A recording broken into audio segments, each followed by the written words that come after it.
Vamos a repasar en primer lugar, antes de comenzar con lo que serían los sucesos que van a marcar en primer lugar el inicio del siglo XIX, aunque en primer lugar no hablaremos del siglo XIX propiamente dicho, ya que vamos a iniciar el curso haciendo referencia brevemente, eso sí, al reinado de Carlos IV. Pero antes de eso sí que me gustaría hacer un resumen de los acontecimientos fundamentales que marcan el siglo XVIII, porque parte de los acontecimientos que marcan el XVIII van a marcar el inicio del XIX y por lo tanto pues conviene hacer referencia a ellos. Aquí tenéis un esquema que creo que os va a servir de ayuda a la hora de entender cuáles son esos acontecimientos. Fijaros, el siglo XVIII de la historia de España se inicia concretamente en el año 1700, porque ese año muere Carlos II, el llamado hechizado, el rey hechizado.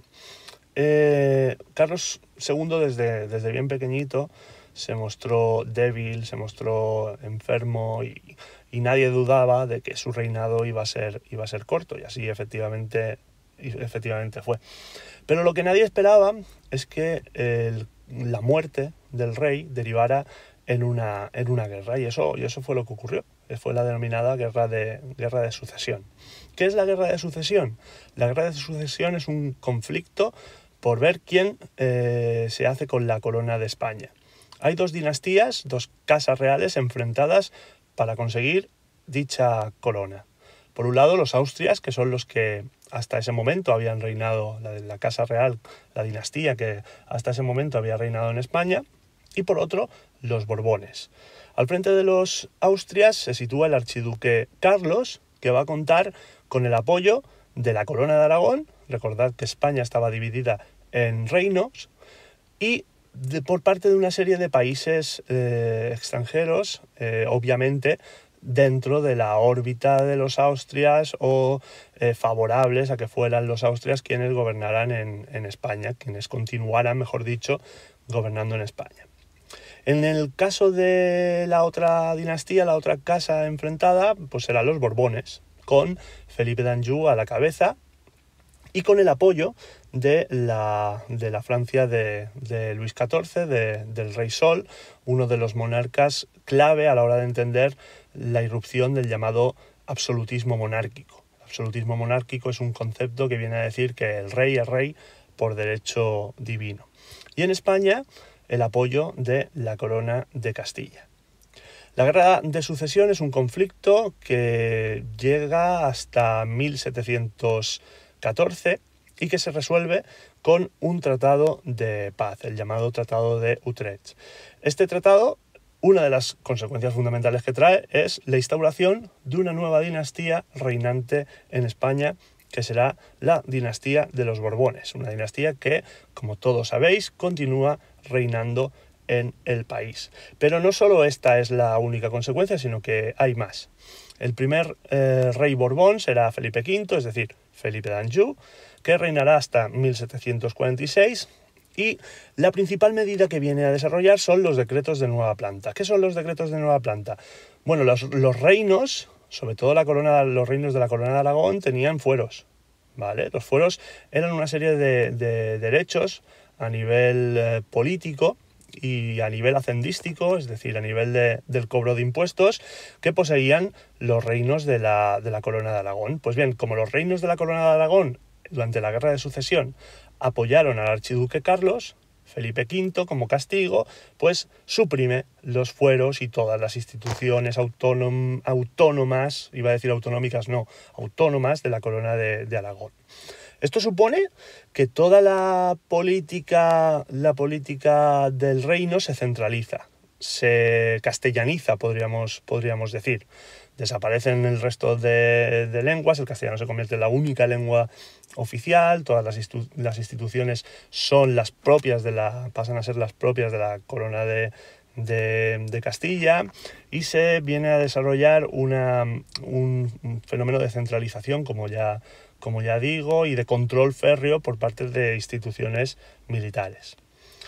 Fernando VI reina brevemente y tampoco es un rey importante porque básicamente sigue la misma política centralista de su padre, de Felipe V.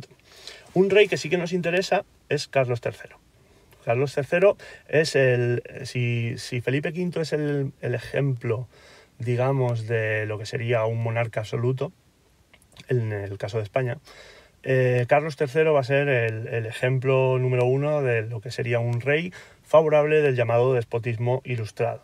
¿Qué es el despotismo ilustrado? Básicamente es el impulso, el desarrollo de reformas con un triple objetivo: desarrollar económicamente el país, y por tanto si tú desarrollas económicamente el país, supuestamente vas a generar riqueza, y mejorar la instrucción, es decir, mejorar la educación de los ciudadanos. ¿Cómo se va a conseguir esto? Pues, o cómo se pretende conseguir esto, a partir de los principios derivados de la Ilustración. Hay una serie de, para entendernos, asociaciones, que son las sociedades económicas de amigos del país, favorables de los principios partidarias, de los principios ilustrados, de la necesidad de reformas, de la preeminencia de la razón, etcétera, etcétera, de la experimentación, bueno, todo esto. Y todos estos principios pues serán utilizados para impulsar una serie de reformas. ¿Qué pasa? Que el pueblo sigue sin participar en política. Es decir, el principio fundamental del despotismo ilustrado es vamos a otorgar a la población, a los ciudadanos, una serie de reformas, pero que estas reformas les sigan impidiendo participar en la vida política. Esto quiere decir que aún y todo va a haber revueltas, va a haber motines, como el protagonizado en Madrid contra Esquilache, que bueno, no voy a entrar porque tampoco es importante para lo que nos viene. Y en 1788 pues muere Carlos III y le sucede Carlos IV. Carlos IV lo que va a hacer es abandonar el despotismo ilustrado y volver a lo que sería el absolutismo monárquico. Y esta vuelta al absolutismo monárquico, es decir, aquí gobierno yo y mando yo y soy yo quien dicta las leyes y quien gobierna, pues coincide con un acontecimiento fundamental en la historia de la humanidad, que es la Revolución Francesa, que marca el paso hacia la edad contemporánea y que, en el caso de España, marca el inicio del siglo XIX. Y bueno, espero que este breve repaso al siglo XVIII español os haya servido para aclarar un poco algunos conceptos. Y nada, nos vemos en clase. Un saludo.